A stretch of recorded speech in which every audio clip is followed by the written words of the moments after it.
You're watching The Beginner's Guide, powered by the Christmas Light Academy, the #1 employee training system for Christmas light businesses. Tired of wasting time training new hires? Now you don't have to. Give your team the tools they need to succeed without the headache. Click the link below to unlock a special offer available only here. All right, guys. Welcome to Module 6. Now that you've learned how these systems work and seen some real-world installation techniques, it's time to talk about troubleshooting. No matter how well you install a system, at some point, something won't work as expected. The good news is, most issues are easy to fix once you know what to look for. We're going to start with power issues, since this is one of the most common areas where things can go wrong. If your lights aren't turning on, are dim or flickering, there's a good chance it's a power-related problem. Troubleshooting power issues. If the lights aren't turning on at all, the first thing to check is power at the control box. Is the transformer plugged in? Is the outlet working? Are the wires coming out of the control box properly connected? If the control box has power but the lights still aren't responding, check your main power wire connections to make sure nothing has come loose.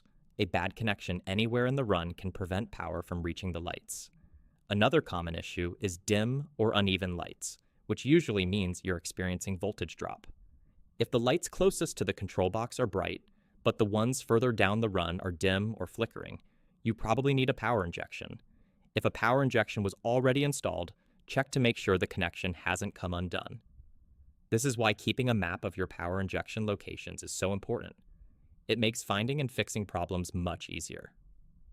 How many lights can a power run support? One key rule to remember is that you can't leave more than 35 lights at the very end of a run without a power injection. If the last section of lights isn't getting enough power, they may appear dim, flicker, or not turn on at all. The exact number of lights you can run at the end without power injection will vary depending on the brand, but 35 is a general rule of thumb for most systems. Always check the brand's power guidelines to ensure you're setting up the system correctly. Sometimes, installers underestimate the length of a run and don't realize they need additional power injection. If you're running more than 75 to 100 bulbs on a 12-volt system, power injection is required to keep the brightness consistent. If you're troubleshooting a system someone else installed, look for existing power injection points and confirm they're properly connected. If the lights are still acting up, check your wire gauge. If too thin of a wire is used over long distances, it can cause resistance and voltage loss. This is why most installers stick with 12-2 or 14-2 low voltage wire, depending on the length of the run and the number of power injections needed. Recap and best practices for power issues.